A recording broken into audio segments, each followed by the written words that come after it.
ನಮಸ್ತೆ, ನಮ್ಮ ಜೊತೆ ಇಂದಿರಮ್ಮ ಇದ್ದಾರೆ. ಅವರು 6 ತಿಂಗಳಿನಿಂದ ನಮ್ಮ ಸೆರಾಕೇರ್ ಸಂಸ್ಥೆಗೆ ಥೆರಪಿಯನ್ನು ಪಡ್ಕೊಳ್ಳಿಕ್ಕೆ ಬರ್ತಾ ಇದ್ದಾರೆ.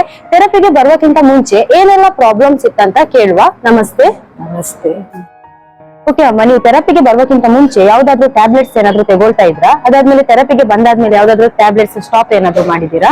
ಟ್ಯಾಬ್ಲೆಟ್ ಇತ್ತು, ಎಲ್ಲದಕ್ಕೂ ಟ್ಯಾಬ್ಲೆಟ್ ಇತ್ತು. ಒಂದೊಂದು ಬಾಕ್ಸ್ ಟ್ಯಾಬ್ಲೆಟ್ ತಿಂತಿದ್ದೆ, ಬೇಜಾರಾಗ್ತಿದ್ದು. ಆಮೇಲೆ ಇಲ್ಲಿಗೆ ಬಂದ ಮೇಲೆ ನಾನು ಎಲ್ಲ ಟ್ಯಾಬ್ಲೆಟ್ ಅನ್ನು ಬಂದ್ ಮಾಡಿದೆ. ಆಮೇಲೆ ಥೈರಾಯ್ಡ್ ಇತ್ತು, ಜೋರಿತ್ತು ಥೈರಾಯ್ಡ್ ತುಂಬಾ. ಅದು ಸಹ ಇಲ್ಲಿಗೆ ಈಗ ಬಂದ ಮೇಲೆ ಥೈರಾಯ್ಡ್ ಇದು ಕಡಿಮೆ ಮಾಡಿದ್ದೇನೆ, ಅದು ಸಹ ಕಮ್ಮಿ ಆಯ್ತು. ಮತ್ತೆ ಶುಗರ್ ಸಹ ಮುಂಚೆ 360 ಇತ್ತು, ಈಗ ಕಡಿಮೆ ಆಗಿದೆ. ಅದು ಸಹ ತುಂಬಾ ಇದರಲ್ಲಿ ಉಂಟು. ಹಾಗೆ ಇಲ್ಲಿ ಬಂದ ಮೇಲೆ ನಂಗೆ ತುಂಬಾ ಖುಷಿ ಆಗ್ತದೆ. ಈಗ ಎಲ್ಲಿಗೆ ಹೋಗ್ಲಿಕ್ಕೆ ಬರ್ಲಿಕ್ಕೆ ನಾನು ಒಬ್ಬಳೇ ಹೋಗ್ತೇನೆ. ಇಲ್ಲಿ ಇಲ್ಲದ್ರೆ ಮಗವೇ ಕರ್ಕೊಂಡು ಹೋಗ್ತಿದ್ದ ಎಲ್ಲ ಕಡೆಗೂ. ಈಗ ಅವನು ನನ್ನನ್ನು ಬಿಟ್ಟು ಬಿಟ್ಟಿದ್ದಾನೆ.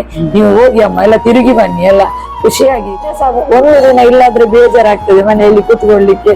ಸಂಡೆ ಸಹ ಬರುವಂತ ಆಗ್ತದೆ ನನ್ಗೆ, ಎಲ್ಲಿ ಹೋಗ್ಲಿಕ್ಕೆ ಮನಸ್ಸು ಬರೋದಿಲ್ಲ. ಇಲ್ಲಿಗೆ ಬರುವ ಅಂತ ಆಗ್ತಾ ಉಂಟು. ಹಾಗೆ ಈಗ ತುಂಬಾ ಖುಷಿ ಅಂದ್ರೆ ಹೇಳ್ಲಿಕ್ಕೆ ಆಗುದಿಲ್ಲ, ಅಷ್ಟು ಖುಷಿ ಆಗ್ತದೆ ನನ್ಗೆ ಸೆರಾಕೇರ್ ಅಂದ್ರೆ. ಓಕೆ ಅಮ್ಮ, thank you so much. Welcome.